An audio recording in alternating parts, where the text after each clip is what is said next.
Halo, sahabat profesitor dimanapun kalian berada, kembali lagi bersama saya di sini, Madi Dupi Andika, SSI Magister Manajemen dalam channel kesayangan kita semua, Profit Tutor.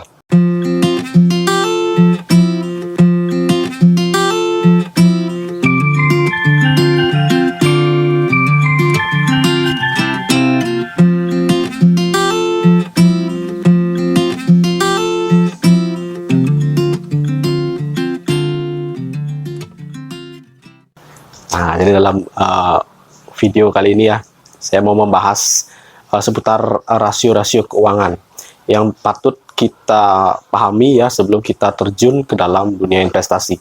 Jadi sebenarnya rasio keuangan ini tidak hanya berguna bagi kita calon investor ataupun kita yang ingin bertrading ya, tetapi kita juga sebagai pemilik perusahaan. Kalau kita sebagai seorang business owner, kita juga perlu memahami rasio keuangan ini. Ya, meskipun kalau memang kita ingin lebih jauh mendalami, berarti kita adalah seorang akuntan kan. Tetapi kita tidak perlu menjadi seseorang akuntan tadi, ya. Yang kita tidak perlu memahami atau tidak perlu mengetahui bagaimana cara membuat atau bagaimana cara menghasilkan rasio keuangan. Tapi yang penting kita bagaimana memahami arti ya, dari nilai rasio keuangan itu. Jadi angka yang dihasilkan dan persentase yang dihasilkan itu yang patut kita pahami ya. Jadi maksudnya seperti apa, dan kemudian nanti kita sebagai seorang manajemen ya, kalau kita sebagai business owner, berarti kita juga termasuk manajemen, kita bisa memutuskan, kita bisa mengarahkan ya, artinya kita bisa mengetahui arah perusahaan ini kemana.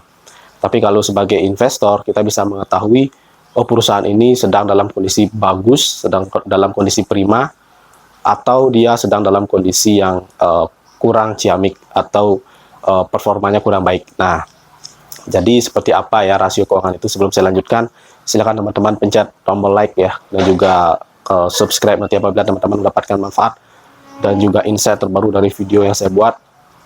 Dan silakan teman-teman komen dan share video ini sebanyak-banyaknya pada teman, kerabat, dan saudara yang membutuhkan video edukasi tentang investasi dan juga trading di pasar modal. Oke, stay tune terus. Baik rekan-rekan ya, sebagai seperti narasi dari di awal bahwa kita akan menganalisa macam-macam rasio keuangan yang penting bagi teman-teman ketahui, apalagi teman-teman kalau misalkan pemula ya di pasar modal.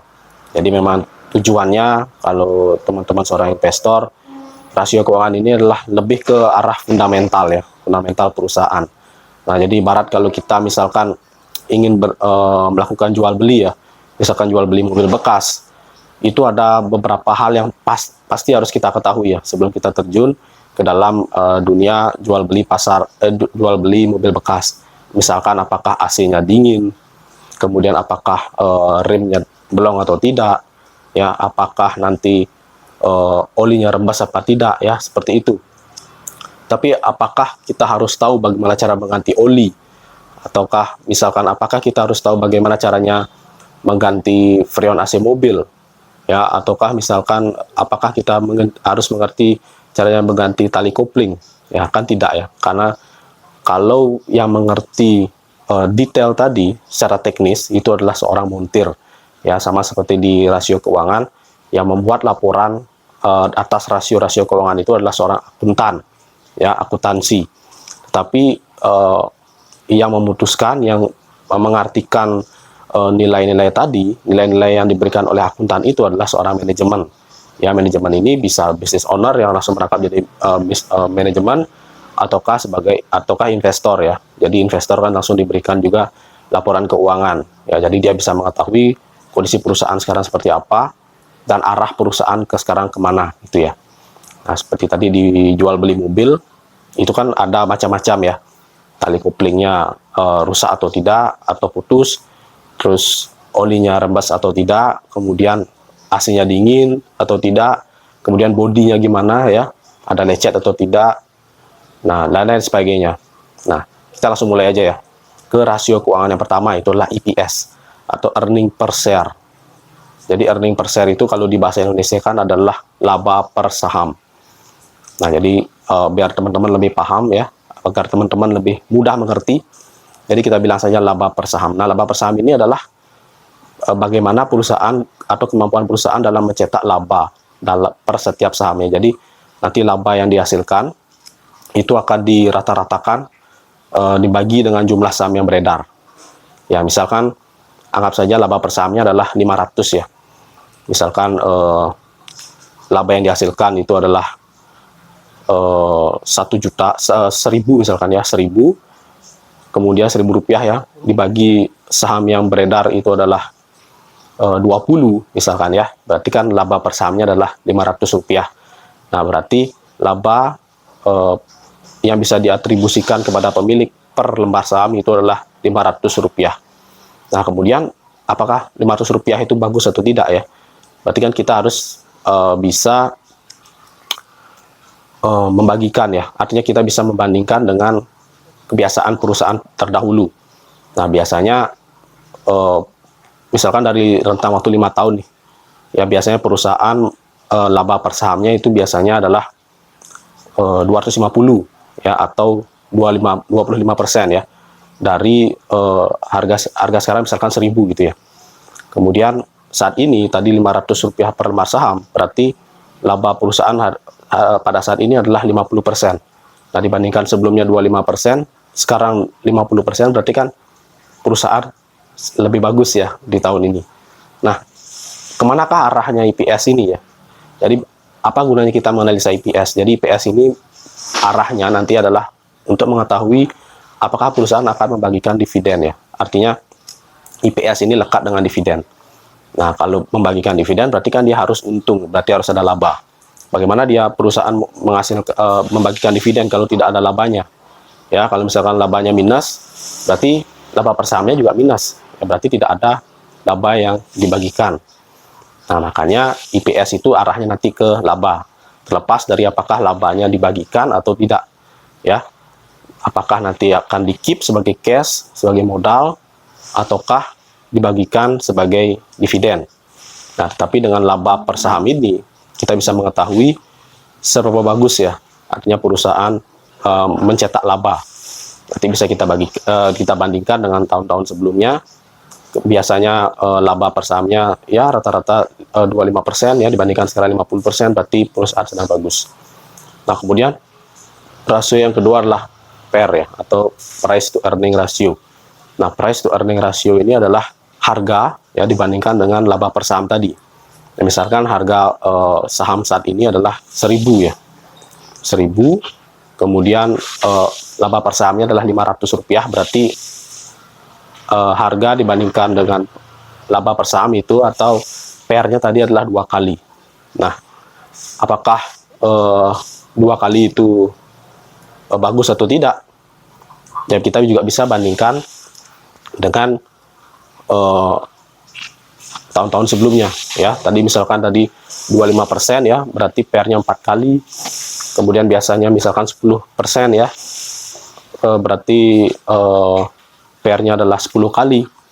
Nah, kalau misalkan tahun ini 2 kali, berarti perusahaan sedang dalam kondisi murah atau under value secara PER ya. Kalau kita melihat secara PER, berarti dia sedang masuk kategori murah.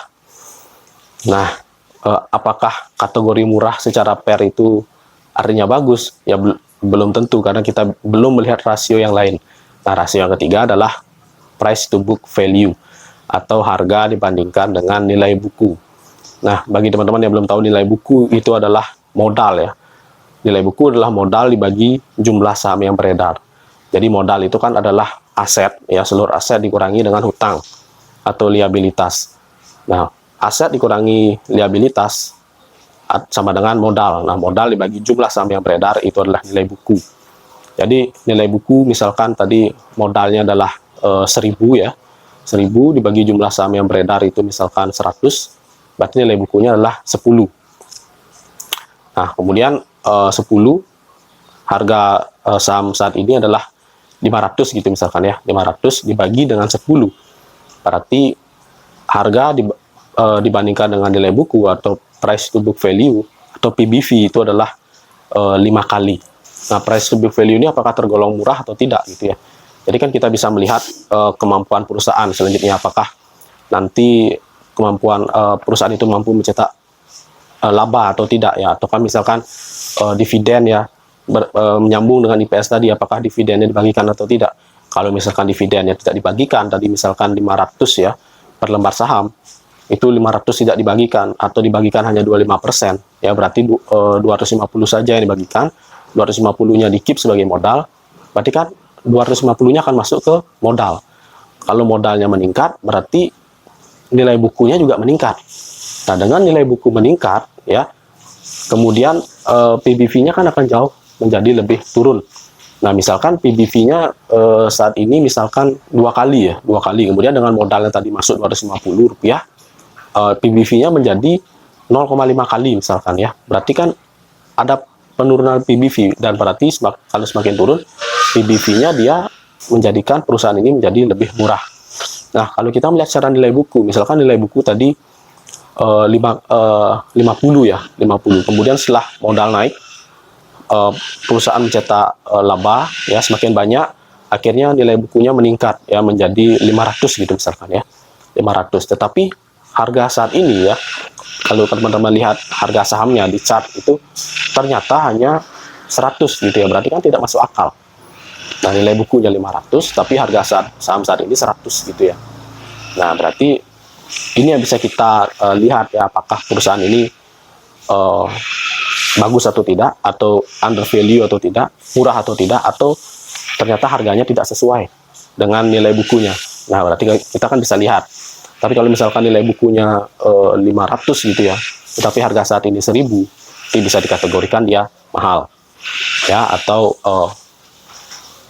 dia over value. Nah, kemudian rasio yang keempat ini adalah return on equity. Nah, return on equity adalah kemampuan perusahaan dalam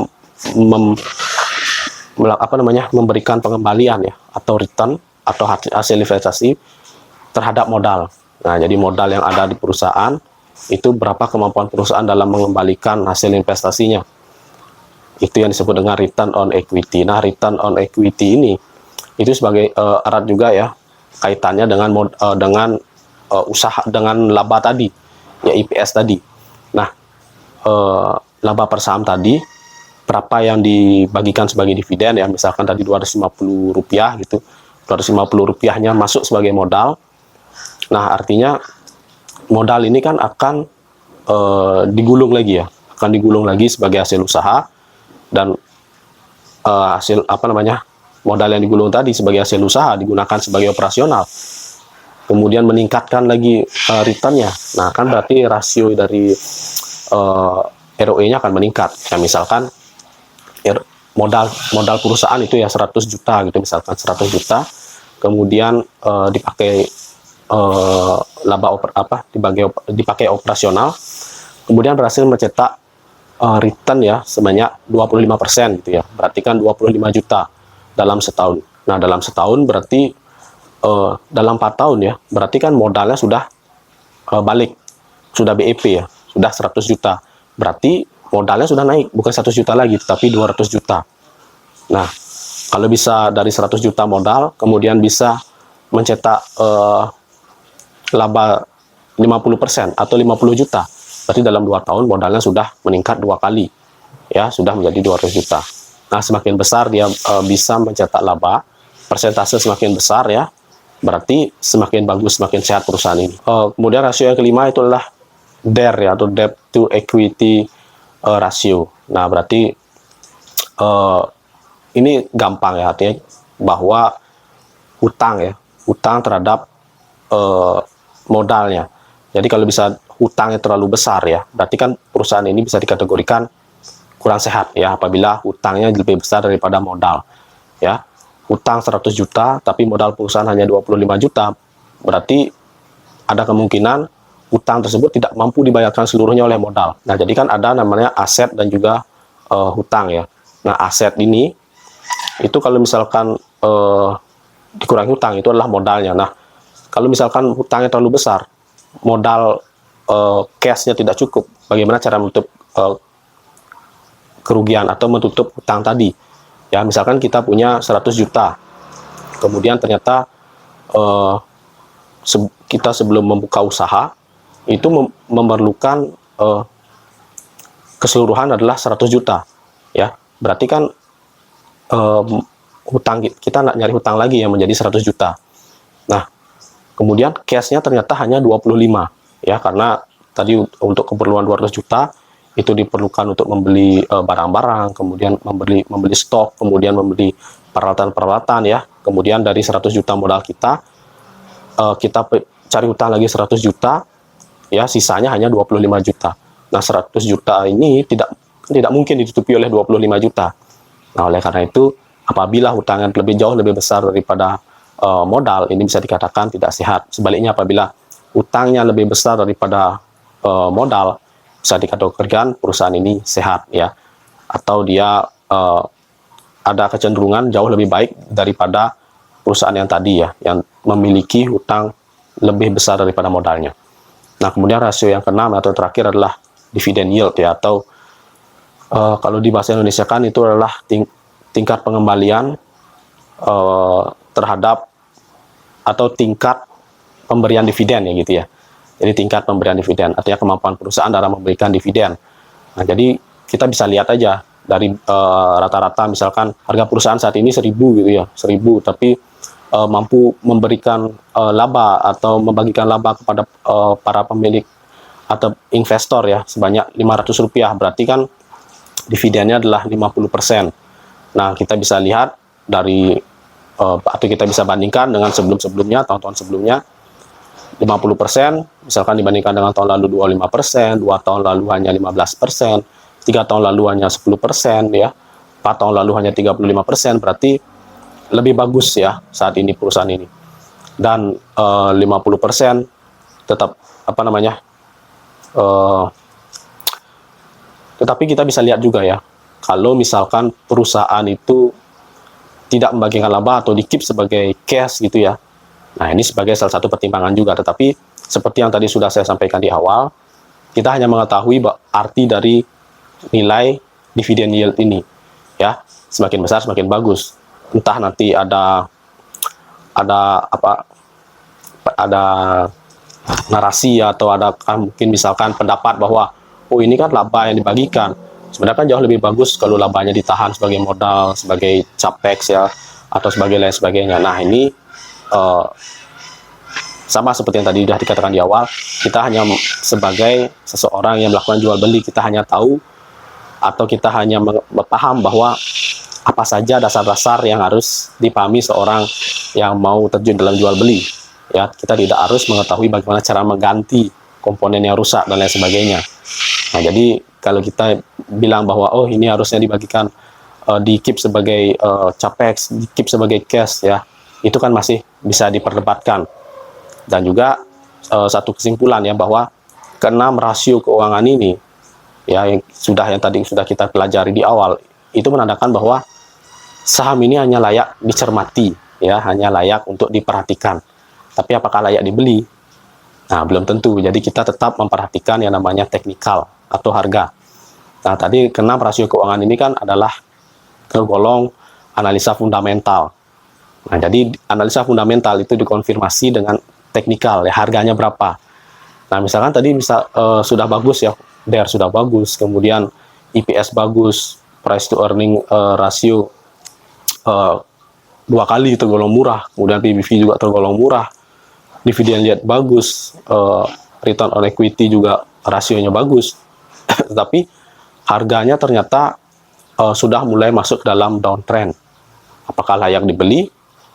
Ya belum tentu, karena nanti analisa fundamental ini ya, keenam rasio keuangan ini kan adalah tergolong data masa lalu, ya data yang sudah dikeluarkan sebelumnya. Dan ternyata memang setelah nanti kita beli misalkan ya, karena kita sudah tahu ini dalam kondisi downtrend gitu, ternyata benar ya, rilis laporan keuangan kuartal selanjutnya itu ternyata perusahaan rugi-rugi semua, atau dia kehilangan market share misalkan dan lain sebagainya. Nah, makanya analisa fundamental itu harus dikonfirmasi dengan analisa teknikal. Nah, jadi seperti itu ya teman-teman ya, harus saling mengkonfirmasi. Jadi tidak bisa hanya mengandalkan satu analisa ya, tetapi yang pasti di video ini adalah untuk menjelaskan pada teman-teman bahwa keenam rasio keuangan ini adalah rasio dasar yang harus teman-teman pahami ya. Kalau misalkan teman-teman buta mau terjun ke dalam dunia saham, apa yang harus saya analisa seperti itu ya. Daripada teman-teman tidak paham sama sekali, kemudian teman-teman mencari rekomendasi sinyal saham gitu misalkan, dan akhir-akhirnya terjerumus ke dalam grup-grup yang tidak jelas gitu ya. Ada baiknya teman-teman harus pahami 6 rasio ini sebelum teman-teman terjun. Oke, ya sampai di sini dulu penjelasan tentang rasio keuangan dasar ya. Semoga teman-teman mendapatkan wawasan baru. Silakan teman-teman nyalakan tombol lonceng notifikasi agar teman-teman menjadi yang pertama untuk mendapatkan update-update menarik dan video-video terbaru seputar dunia pasar modal. Saya Imani Rupiani KSSI Magister Manajemen. Mohon undur diri. See you in the next video. Bye-bye.